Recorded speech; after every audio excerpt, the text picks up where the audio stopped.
Salve, custodio del Redentor y esposo de la Virgen María. A ti Dios confió a su Hijo. En ti María depositó su confianza.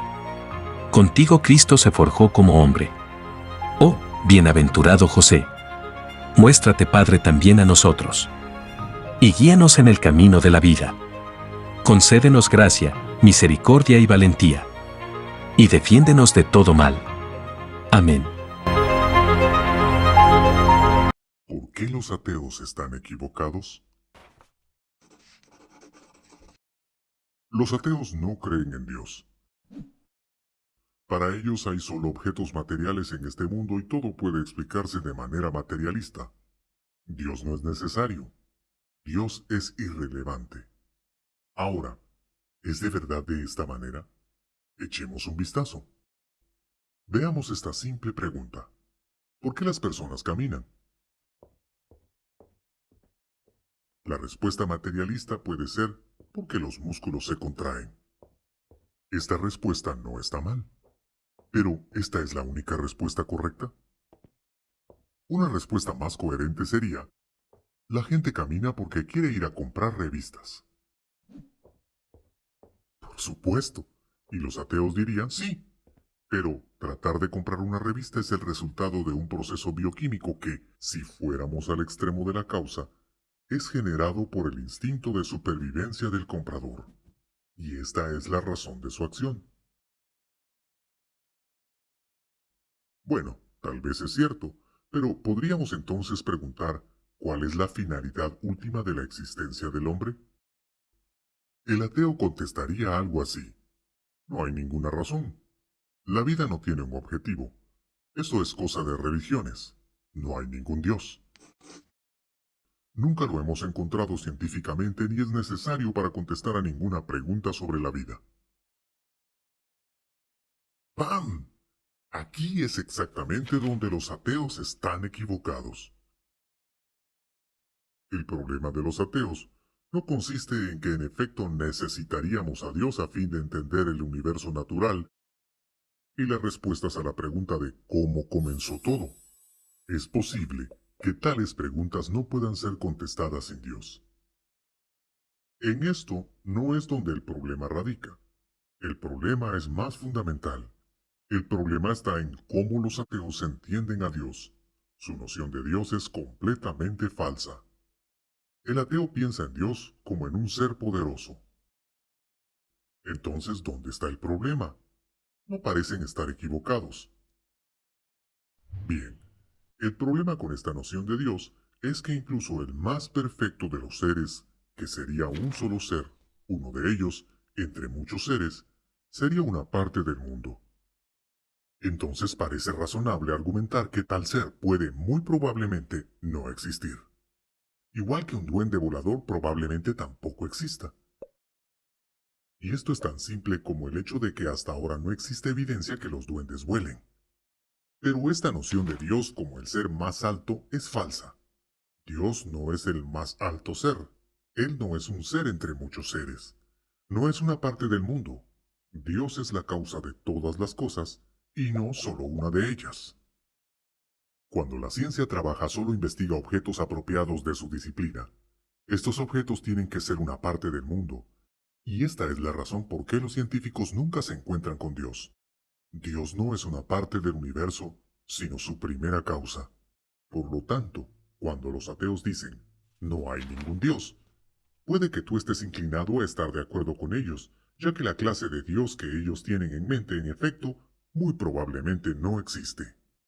El problema clave del materialismo y el ateísmo moderno está por lo tanto en su noción de Dios. Ellos piensan en Dios como una parte del mundo. Absolutamente equivocados. ¿Puede el ateísmo llevarnos a un mundo mejor? Los ateos critican a todas las religiones. Ellos llaman a la religión la raíz de todos los males. Pero no solo eso, ellos están convencidos que el ateísmo los hace mejores personas. ¿Están en lo correcto? Ok, si hay Dios, entonces hay un estándar moral que está por encima del hombre. El hombre no puede cambiarlo. No está a su disposición. El resultado de un orden moral se aplica a todos por igual, los pobres y los ricos, los fuertes y los débiles. Ahora, ¿qué pasaría si no hubiera ningún Dios? No habría ninguna moral absoluta. Lo correcto y lo incorrecto serían decididos por el hombre.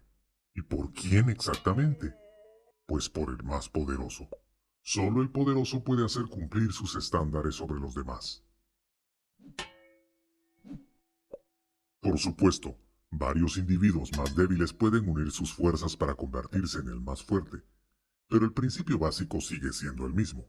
El bien y el mal están determinados por el más fuerte, y lo que es bueno hoy puede declararse malo mañana y viceversa. Ahora, no es justo decir que los ateos o que la gente que vive en esta clase de sistema es automáticamente mala o que actúan de modo incorrecto. No, pues la mayor parte de las personas solo desean tener una vida agradable y feliz. Y los ateos pueden tratar hasta de establecer algunos estándares morales que ellos basan en observaciones en la naturaleza. Por ejemplo, como que la cooperación es una estrategia más útil para la supervivencia que la agresión. Pero en fin, esto realmente solo funcionaría si alguien más poderoso no estuviera en desacuerdo. Pero seamos honestos, ¿cuál es la base y el principio rector de la moral ateísta? Todo lo que es útil, o mejor, todo lo que es útil para la humanidad. Suena bien, pero en realidad, ¿funciona? En primer lugar, la utilidad requiere de una respuesta a la pregunta, ¿útil para quién? Pues no es igual para todos. La cooperación elogiada puede disolverse rápidamente en confrontación. ¿Y entonces qué? ¿Quién debe tener la razón? Bien, probablemente sea el más poderoso. Él simplemente obligará a hacer las cosas a su manera. En segundo lugar, la cuestión de la utilidad exige una respuesta a la pregunta, ¿útil para qué? ¿Qué se considera útil, sobre todo cuando los ateos afirman que la existencia del hombre no tiene sentido? Otra vez, para bien o para mal, será el más fuerte el que lo decida. Así vemos que en principio solo hay dos posibilidades. Hay un Dios, y a continuación hay un código moral vinculado a él. O no hay un Dios, y entonces no hay ley, sino la que se nos impone por la voluntad del más fuerte. La ley despiadada del más fuerte ha gobernado terriblemente a lo largo de la historia. Dictaduras, fanatismo, racistas. Con el materialismo, el hombre no tiene ninguna dignidad, ningún valor, ningunos derechos. Su vida no es sagrada. El débil será aplastado por el fuerte. Solo la fuerza bruta de la voluntad del fuerte es la que prevalece.